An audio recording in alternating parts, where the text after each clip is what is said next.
días de todo el Perú, espero que se encuentren muy bien. Yo soy Patricia Barreto y les doy la bienvenida una vez más a Aprendo en Casa, una iniciativa del Ministerio de Educación donde compartiremos 25 minutos llenos de entretenimiento y aprendizaje. Recuerden que estas son herramientas que van a poder complementar en sus clases virtuales. Así que despertemos nuestros sentidos, activemos nuestra mente, que comenzamos. Hemos preparado este programa para ustedes, chicos de tercero, cuarto y quinto de secundaria. Ya saben que esta experiencia la pueden compartir con todas las personas que viven en su casa. Ah, eso sí, siempre la recomendación técnica antes de empezar, y ustedes ya la saben. Recuerden siempre lavarse las manos y limpiar todo lo que vayamos a usar en nuestra área de trabajo. En este programa aprenderemos a construir explicaciones que pueden ser juzgadas como científicas. Para poder hacer explicaciones científicas, vamos a recordar lo que está pasando en el mundo y en los mensajes que recibimos día a día. En las últimas semanas, más que nunca se ha hablado sobre el lavado de manos con agua y con jabón. Se dice que es la medida eficaz para prevenir el contagio del COVID-19. Pero ¿qué explicación científica tiene esta recomendación? ¿Cómo se puede dar una explicación científica sobre esto? Bueno, para conocer y profundizar más sobre este tema, vamos a escuchar a nuestro maestro. Muchas gracias, Pati. Hola, soy Guillermo García, el docente de hoy. Es importante saber que hay que tener algo muy en claro sobre el COVID-19. Hasta hoy, no existe una vacuna para prevenir la enfermedad por contagio. Por ello, para evitar la propagación del virus, se necesita considerar la siguiente recomendación. Evita el contacto cercano con personas portadoras de la enfermedad. No te toques con las manos, los ojos, la nariz o la boca. Cuando tosas o estornudes, cúbrete la boca con un pañuelo desechable. Identifica los objetos y las cosas que tocas con mucha frecuencia y desinféctalos. Lávate las manos frecuentemente con jabón y agua. De todas estas recomendaciones que dan las autoridades sanitarias del mundo, se ha dicho también que la más efectiva y económica es la última. Sí, lavarnos las manos con agua y jabón con frecuencia. Te invito a que investiguemos un poco respecto a esta medida para que podamos encontrar y dar explicaciones científicas. Hagámonos preguntas como: ¿por qué es tan efectivo lavarse las manos con agua y jabón para evitar el contagio con el coronavirus COVID-19? ¿Qué relación existe entre las propiedades químicas del jabón y la eliminación del virus causante del COVID-19? Para responder estas interrogantes de manera científica, te invito a que hagamos un viaje a través de la química supramolecular, la nanociencia y la virología. Después de la pausa vamos a retomar el tema. No te olvides de tomar nota de todos los datos que consideres importantes. Ya regresamos.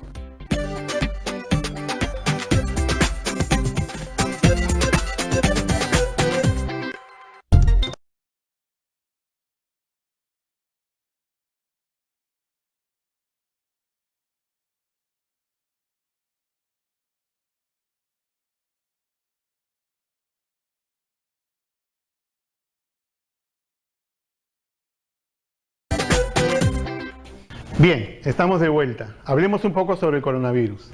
El coronavirus es una nanopartícula en la que el eslabón más débil es su parte grasa, conocida como bicapa lipídica. Al lavarnos las manos, el jabón disuelve la membrana grasa del virus. Luego, este se desmorona y muere. O, mejor dicho, como el virus no puede morir, podemos decir que se desactiva. El coronavirus está constituido de 3 elementos clave: el ácido ribonucleico, ARN, proteínas y lípidos. Estos elementos mencionados se autoensamblan para formar el virus. Actúan como un velcro o pega-pega, por lo que es muy difícil romper las partículas virales, excepto para el jabón. Ahora, ¿por qué el jabón puede desactivar al virus? Porque tiene una característica muy genial. Tiene una parte polar, afín al agua, y otra apolar, afín a la grasa. Esto hace que sea soluble tanto en el agua como en una grasa o aceite. Cuando usamos jabón, su parte apolar ataca la grasa y la otra se mantiene en armonía con el agua. Ya vimos que la fortaleza del jabón es tener una parte polar y otra apolar. Sin embargo, ¿cómo las moléculas del jabón vencen al coronavirus? Vamos a verlo a detalle. Recordemos que el jabón es un producto muy antiguo, que hasta el momento sigue siendo la manera más eficaz para prevenir muchas enfermedades virales, incluyendo el coronavirus. ¿Cómo lo hace? El coronavirus tiene una membrana de moléculas oleosas y está repleta de proteínas que ayudan al virus a infectar las células. Como ya vimos, las moléculas de jabón tienen una estructura híbrida, con una cabeza que se adhiere al agua y una cola que se adhiere a la grasa, tal como se muestra en esta figura. El jabón destruye el virus cuando las colas hidrófobas de las moléculas de jabón se adhieren a los lípidos de las membranas y las abren. El jabón atrapa la mugre y los fragmentos de virus destruidos en pequeñas burbujas llamadas micelas que se eliminan con el agua. Es decir, el virus queda desactivado. En su ataque al COVID-19, el jabón no solo desprende al virus de la piel, sino hace que la envoltura viral se disuelva, de manera que las proteínas y el ARN se deslíen, el virus se desactive y deje de ser una amenaza. El jabón es un producto que existe desde hace unos 3.000 años. Sin embargo, hasta el momento sigue siendo la manera más eficaz para prevenir muchas enfermedades virales, incluyendo el coronavirus en pleno siglo XXI. Ha llegado el momento de hacer una pausa, pero al regresar continuaremos con este interesante tema.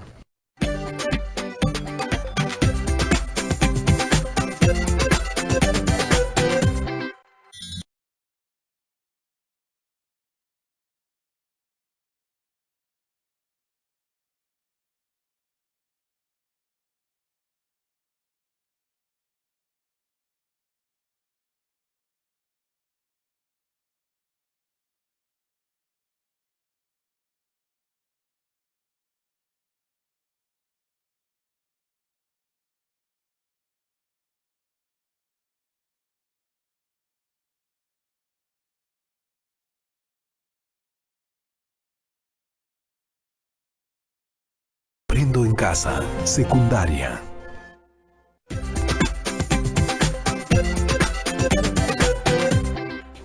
Estamos de vuelta. En el anterior segmento hemos visto cómo actúa el jabón para desactivar al COVID-19. Ahora creemos que es momento de recordar que todo esto lo sabemos gracias a la nanociencia. Esta es la ciencia que estudia los fenómenos que ocurren a escala nanométrica, es decir, muy pequeña escala. Veamos un video explicativo sobre esta rama del saber.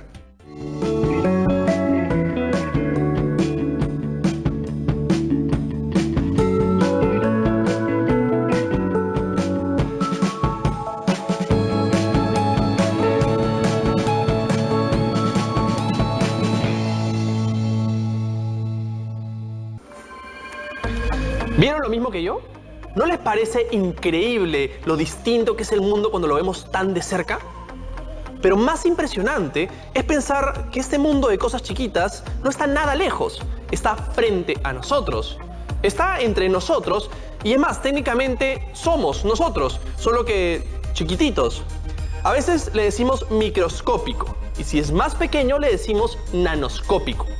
Pero además de verse tan increíble, ¿por qué es tan especial? Digámoslo así, ¿tienen un celular?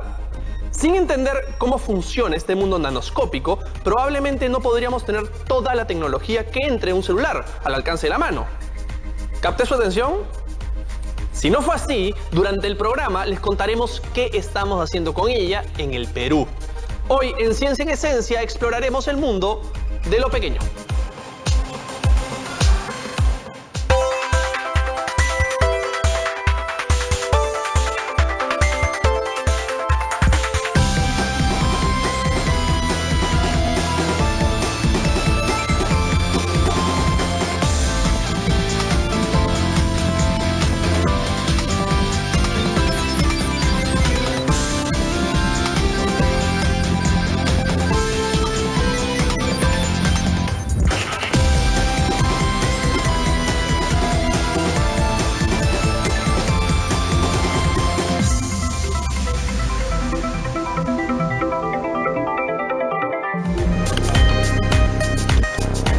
Bienvenidos al programa y como les mencionamos antes, hoy exploraremos el mundo de lo pequeño.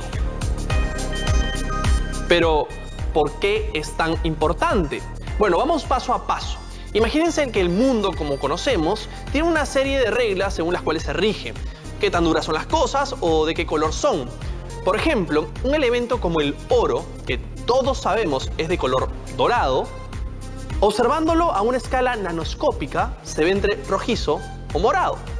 Sucede que cuando lo vemos muy, pero muy de cerca, las cosas no solo se ven distintas, sino que nos damos cuenta que podemos cambiar alguna de esas reglas reordenando cosas, como los átomos o las moléculas. Suena a magia, ¿no? Pero no lo es. De hecho, tiene un origen bastante académico. En 1965, el físico estadounidense Richard Feynman dio una conferencia titulada "En el fondo hay espacio de sobra", en la que sugería por primera vez el potencial de manipular los átomos directamente, ya que no había ninguna ley física que lo impidiera. Y agregó que si no habíamos logrado eso aún, era porque éramos demasiado grandes.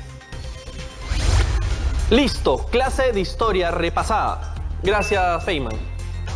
Ahora, Feynman decía que en el fondo había espacio de sobra. La pregunta que sigue es, ¿qué tan en el fondo? Una de las cosas más pequeñas que nos permite ver el ojo humano es el grosor de un cabello, que va desde 1 milímetro hasta los 100 micrómetros. Si seguimos avanzando, entre los 100 y 1 micrómetros encontraremos desde células hasta bacterias y glóbulos.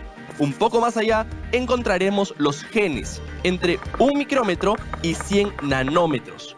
Imagínense cuánta información existe en un espacio tan pequeño. Más allá, entre los 100 y 10 nanómetros, se esconden los temibles virus. ¿Quién pensaría que algo tan diminuto podría hacer tanto daño? Luego, apenas un poco más grandes que 1 nanómetro, en nuestra escala se encuentran las proteínas. Estas son esenciales para la formación de los cuerpos orgánicos.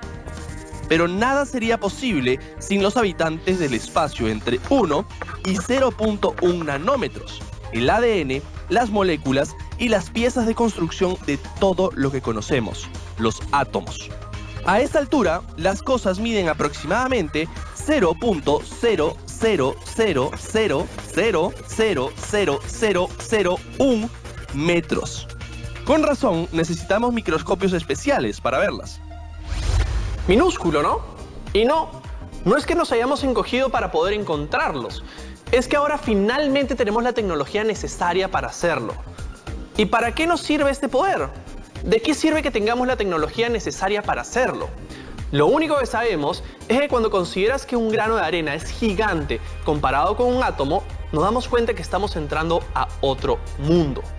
Pero esto todavía no nos dice qué es ni cómo funciona la nanotecnología, y tampoco para qué. Y además, todavía no vemos qué está haciéndose con esto en el Perú. Pero si todo eso es tan pequeño, ¿cómo podemos observarlo? Y más aún, ¿cómo podemos trabajar con algo de ese tamaño? Pero nada más impresionante que cuando se pueden salvar vidas con un nuevo invento, aplicado a algo tan simple como la ropa. Sí, la ropa. Cuando tengo frío, yo me pongo una chompa. Si voy a hacer deportes, me pongo un buzo. ¿Y qué pasa si quiero evitar enfermarme? ¿O si quiero protegerme del sol? Los microorganismos se pueden mantener en nuestra ropa y en todo lugar. Comúnmente están en todo ambiente. Todas las personas estamos expuestos a ellos. Pero hay que diferenciar entre los microorganismos patógenos y los microorganismos ambientales, los cuales no causan daño, ¿no? Frente a un microorganismo patógeno, entonces basta una pequeña cantidad para que puedas contraer algún tipo de enfermedad. Para que un textil, específicamente algodón, adquiera propiedades especiales, como la capacidad de proteger de microorganismos patógenos, como la capacidad de proteger de la radiación UV, es utilizando partículas muy pequeñitas, nanopartículas, y logran anclarse, funcionalizar la superficie del algodón. Para la funcionalización de los textiles nosotros trabajamos con 2 materiales en forma de nanopartículas, el óxido de cobre y el óxido de zinc. El óxido de cobre porque es conocido, que es un material antimicrobiano.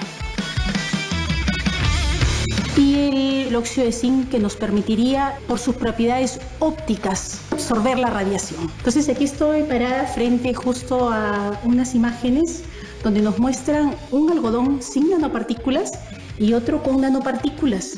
Aquí abajo vemos cómo se ha obtenido el resultado de la evaluación microbiológica, donde estas manchitas blancas representan efectivamente las cepas al que ha sido expuesto este algodón sin funcionalizar, y este funcionalizado, ¿no? Donde vemos de que solamente se tiene en este caso una cepa. Esta es una prenda funcionalizada con nanopartículas de óxido de cobre. Pueden aguantar hasta más de 25 lavadas manteniendo sus propiedades antimicrobianas. Esto no solamente está evaluado para evaluar la resistencia al lavado, sino también tiene resistencia al sudor, resistencia al frote y también a la luz.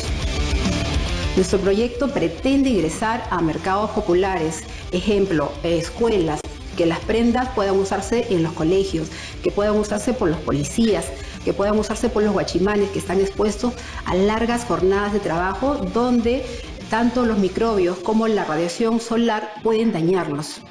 En los hospitales o en ambientes sanitarios, generalmente las personas están expuestas constantemente a microorganismos patógenos. El uso de mandiles los cuales puedan protegerte, tengan una actividad antibacteriana, es importantísimo. Donde más se tiene exposición a la radiación UV es en la edad temprana, hasta los 15, 20 años. Y el cáncer a la piel es un daño acumulativo, se presenta después de los 45, después de los 50. Entonces, efectivamente, si los pequeños no tienen protección, vamos a tener una población muy, muy desmejorada en salud dentro de unos años.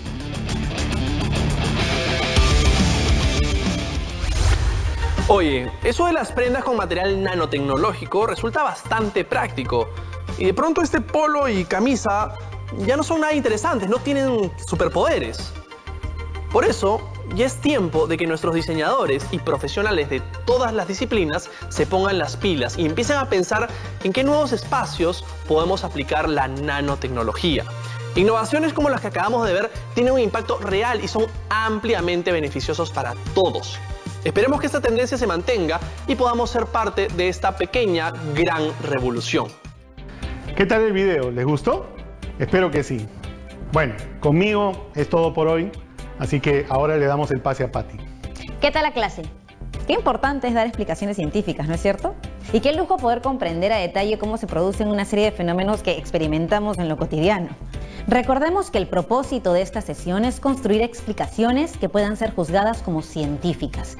Y para ello vimos la estructura de la nanopartícula del coronavirus y la estructura molecular del jabón, y también sus propiedades haciendo uso del conocimiento de la química y la biología. La destrucción de los virus se debe a la estructura y a las propiedades químicas del jabón. De hecho, podemos afirmar que el uso de los conocimientos de la química pueden salvar nuestras vidas y las de millones de personas en el mundo. Claro está que también otros conocimientos, por ejemplo, el de la biología, para comprender la estructura y funcionamiento de una partícula viral. Pero ahora te toca a ti. Antes de terminar, te planteamos el siguiente reto. En casa, reunidos con tus padres, hermanos, primos, tíos, con todos tus parientes, intenta compartir una explicación científica del por qué lavarse las manos con jabón hasta este momento es la medida más eficaz para limitar la propagación de la enfermedad del coronavirus. Escribe la explicación científica que hiciste y guárdalas en tu portafolio en el que estás archivando las evidencias de tu trabajo y de tu aprendizaje. Eso sí, no te olvides de guardar también todas las notas, los apuntes y la relación de fuentes que consultaste. Y si a partir de lo aprendido te han surgido otras preguntas, bueno, increíble, bravazo. Inicia tus propias averiguaciones y continúa haciendo ciencia desde tu casa. Y esto ha sido todo por hoy. Sé que estamos viviendo momentos complicados, pero tenemos que ser conscientes y responsables para generar un cambio. Y eso solo depende de nosotros. Nos vemos mañana en otra edición de Aprendo en Casa. Chao.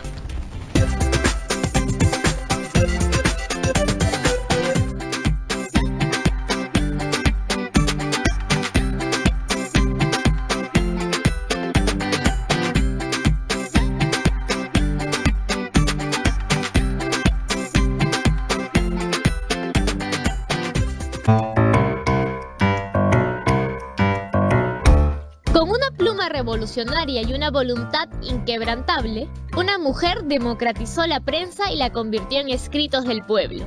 Ella es recordada como la primera reportera del Perú. Ángela Ramos nació en el Callao en 1896.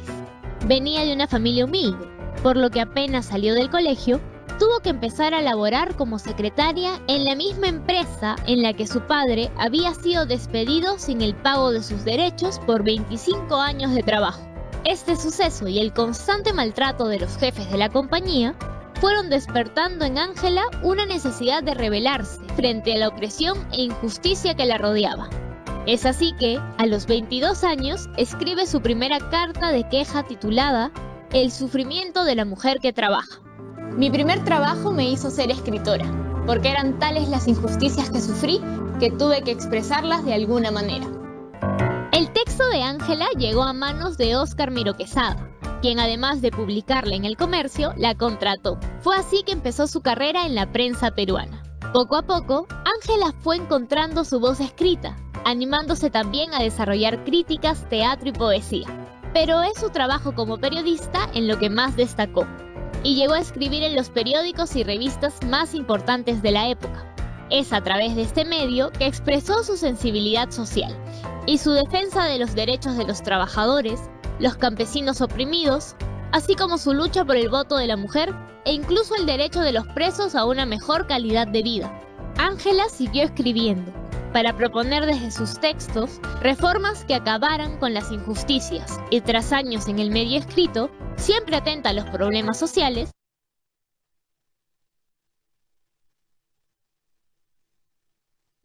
hay que poner amor y pasión en las causas que defendemos. Se debe ser apasionada en la defensa del hombre. Ángela Ramos fue una de las primeras reporteras mujeres del siglo XX, y la sensibilidad social de sus escritos son un testamento a la lucha por sus creencias que sigue vigente al día de hoy.